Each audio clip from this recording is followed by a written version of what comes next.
सत्संगत जी, प्यार से कहना धन निरंकार जी।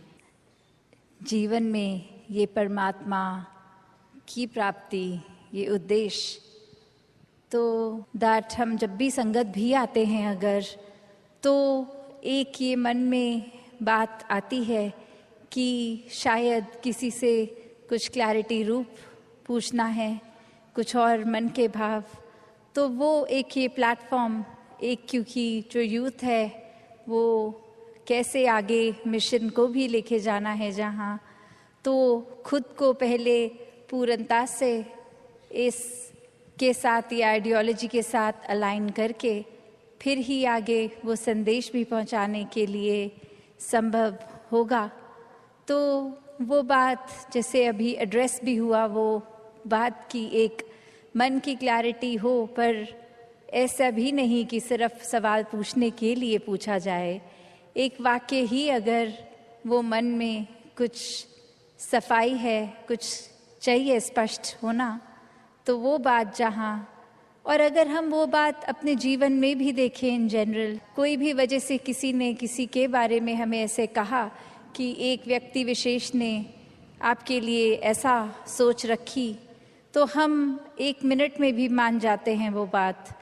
फिर हम अपना ओपिनियन उस इंसान के लिए वैसा ही बना लेते हैं कि ये जो बात सुनी है ये ऐसा ही हुआ होगा, और हम कभी उस इंसान से फिर वो सफाई भी नहीं मांगते हैं। हम पूछते तक नहीं हैं कि क्या वाकई ही एज अ फैक्ट आपने ऐसा कहा, और अगर कहा भी तो वो बात उत्पन्न कहाँ से हुई, हम उसके बारे में बात कर लें। पर इंसान की फितरत की उस इंसान से तो बात नहीं करेंगे, उसके पीठ पीछे उसके बारे में औरों से करेंगे। तो इस तरीके के जीवन से एक अपने जीवन का सुधार नहीं हो पाएगा। जैसे एक शायर ने भी बहुत खूबसूरती से लिखा कि गलत फहमियों से भी ख़त्म हो जाते हैं रिश्ते, गलती हमेशा कसूर की नहीं होती। कि अक्सर ये बात ज़रूरी नहीं कि कोई गलती ही हो, एक कसूर अगर किसी का है, एक वजह, वो गलती नहीं, पर वो हमारी ही सोच, हमारी ही परसेप्शन, हमारा ही नज़रिया किसी को गलत देखने के लिए। और फिर एक वही भाव कि अगर हमने किसी को दोषी करार दे ही दिया है, एक हमने डिसीजन बना लिया है, तो फिर चाहे फैक्ट कुछ भी हो हमारी नज़र में, तो वो इंसान दोष के लायक ही है।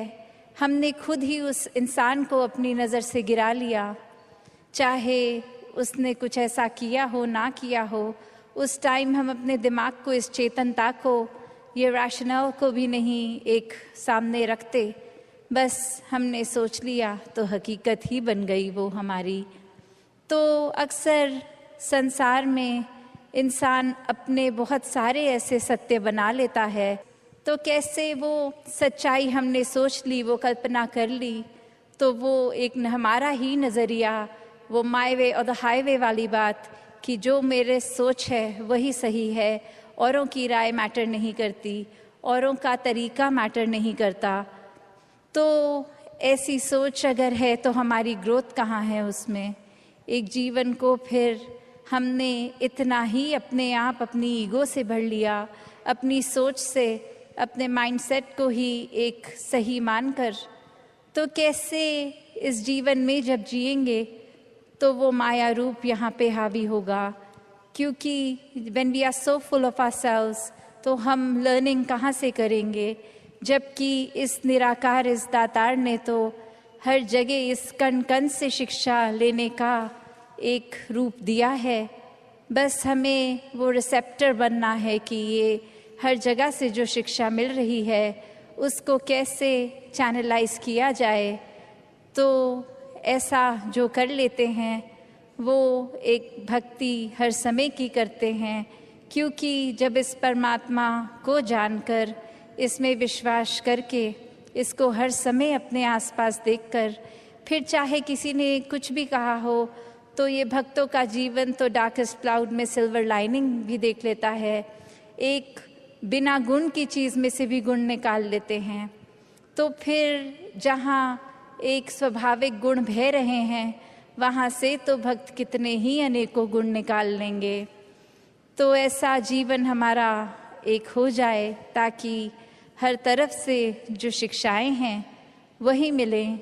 वरना तो एक अगर अक्सर ऐसे भी जो उदाहरण देखने को मिलते हैं कि हमारी सोच इसने तो कभी ख़त्म नहीं होना, हमारी इच्छाओं ने भी कभी ख़त्म नहीं होना, एक वो सैटिस्फैक्शन, एक कंटेंटमेंट की बात, ये तो माया का ही रूप। क्योंकि अक्सर हम ये भी सोच लेते हैं कि माया सिर्फ एक मटीरियलिस्टिक चीज़ है, माया सिर्फ जो आँख देख सकती है वही है, चाहे वो एक घर हो, पैसा हो, एक और चीज़ें। पर अक्सर ये जो सूक्ष्म रूप की माया है, जो एक ये सोच में भी आ जाती है, क्योंकि इस परमात्मा को इस पल में देखना है, इसको ये लिविंग इन द मोमेंट वाली बात।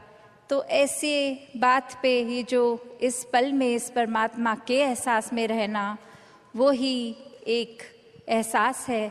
वरना तो ये सिर्फ माया रूप चीज़ों, वस्तुओं, रिश्तों से ऊपर ये सोच में भी आ जाती है। तो कैसे एक ये वही बात हो गई, जैसे एक कहानी भी है कि एक इंसान, उसको एक थोड़े से कुछ लोग मिले और आगे वो इंसान सारे जा रहे हैं, कहीं रास्ता ख़राब है, तो वो एक डिसीजन बनाते हैं कि will go ahead as a group, ताकि कोई बात है भी तो इकट्ठे कोई वो रास्ता आराम से निकल जाएगा। और फिर वहीं वो बातें चल रही हैं जहाँ हर कोई अपने जीवन के बारे में बता रहा है, अपने डिज़ायर्स, अपने गोल्स। एक इंसान उनमें से जो बहुत ही सूझवान, संतमति वाला, उसको एक कुआं दिखता है और वहाँ एक बाल्टी जिसमें से वो उस कुएं में से पानी निकाल सकते हैं। पर वो देखता है कि ये बाल्टी का बेस तो टूटा हुआ है, तो एक वो बॉटमलेस बाल्टी हो गई।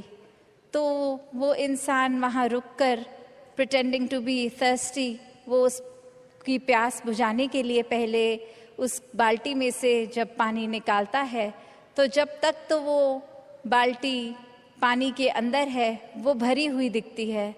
पर जैसे ही वो वाटर के सरफेस से ऊपर उठा ली गई, अब उसमें पानी कहाँ टिकना था।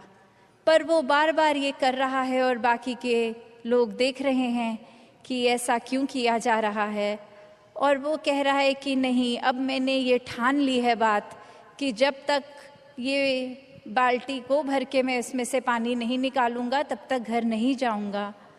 तो अब ये फूलिशनेस साउंड कर रही है बाकी आसपास वालों को, और वो कह रहे हैं कि ये पॉसिबल ही नहीं है, आपने ऐसा एक गोल क्यों बनाया है जो अचीव ही नहीं हो सकता। तो और ऐसा करोगे तो हम सब तो आगे निकलेंगे, आप अकेले ही यहाँ रह जाओगे। तो बात वो समझाने की उनको फिर यही कहता है कि शुक्र है you bought this point up, क्योंकि हम सबको पता है ये बॉटमलेस बकेट है, इसको भरा नहीं जा सकता। तो हमारी सोच, हमारा मन भी ऐसा ही बॉटमलेस है। ये डिज़ायर्स भी आएंगे, ये एक इच्छा की पूर्ति होने के बाद दूसरी ने भी आना है। तो हमें एक, अगर हम उस भरोसे रहेंगे कि एक एक चीज़ आती रहे, उसको चेकलिस्ट में हम टिक करते रहेंगे, तो हमारे ये मन में और चीज़ें आनी एक बंद हो जाएंगी। ऐसा नहीं है, चीज़ों ने तो आते रहना है, ख्यालों ने तो आते रहना है। तो एक अगर हम इसी के पीछे भागते रह जाएंगे तो फिर एक जीवन कब जिएंगे। एक सैटिस्फैक्शन, कंटेंटमेंट की बात, ये सहज रूप में बहने की बात, ये स्थिरता की बात यहाँ आती है कि कैसे एक अपने चैनलाइज करने की बात, कि ये जो चीज़ है अगर हमारे लिए ज़रूरी है, वो कितनी ज़रूरी है उसको तो किया जाए, पर अंधाधुंध एक उस दौड़ में ना लगा जाए, वो रैट रेस में ना लगा जाए। एक प्रायोरिटी की बात है, एक सिलेक्टिव होने की बात है। बहुत ही संकीर्ण सी एक रेखा जो एक हमारे मनोबल की बात और एक अहंकार की बात, कि कैसे एक हम अपनी सेल्फ रिस्पेक्ट और ईगो के बीच में जो एक लाइन है, कि अक्सर हम ये बात तो हर किसी को सिखाया जाता है कि एक दूसरे का मनोबल बढ़ाओ, वो मोटिवेशन बढ़ाओ, पर कहाँ वो मोटिवेशन को अब हमारे ही मन में हमने उस तरह लेना है कि वो एक जिस काम के लिए है वो अपना काम उस तरह करे, वो अहंकार की तरफ ना जाए। अक्सर सूक्ष्म अहंकार की भी बात होती है कि हमें पता तक नहीं चलता कि कब एक एक छोटी सी जगह से ही हमारे अंदर अहंकार धीरे धीरे घुस रहा है। चाहे वो कोई बड़ा एपिसोड, कोई बड़ी घटना ना हो, एक छोटी सी ही चीज़ कि किसी का कुछ अपने आप से तुलना करके हमने देखा कि उससे ज़्यादा अच्छे हो गए हम किसी बात में, और वहीं किसी के ना जताने पर भी खुद ही इस बात को मन में अहंकार के रूप में लेते जाते हैं, तो फिर ये अहंकार तो अपना घर बनाएगा ही मन में, और साथ ही ये परमात्मा उतना मन से जाएगा भी। तो हमें किसको टिकाना है, किसको नहीं, ये शरीर की भी जब बात हो रही है तो हाँ, ये आत्मा जो है वो ज़्यादा इस शरीर से महत्वपूर्ण उस रूप में तो है, पर ये परमात्मा ने शरीर भी इसलिए दिया है कि हम इसकी देखभाल करते गए थे, सारे अपने रिस्पॉन्सिबिलिटीज़ भी निभाएं। जैसे एक मटका या कोई भी बर्तन ले लें, एक बाहर की सुंदरता से ज़्यादा वो मजबूती इम्पॉर्टेंट होती है कि अंदर उस पात्र में क्या है, वो पानी है या जो भी है, क्या टिकेगा। एक थोड़ा सा भी सुराख हो जाए तो वो पानी तो पात्र में टिकेगा नहीं, बह जाएगा।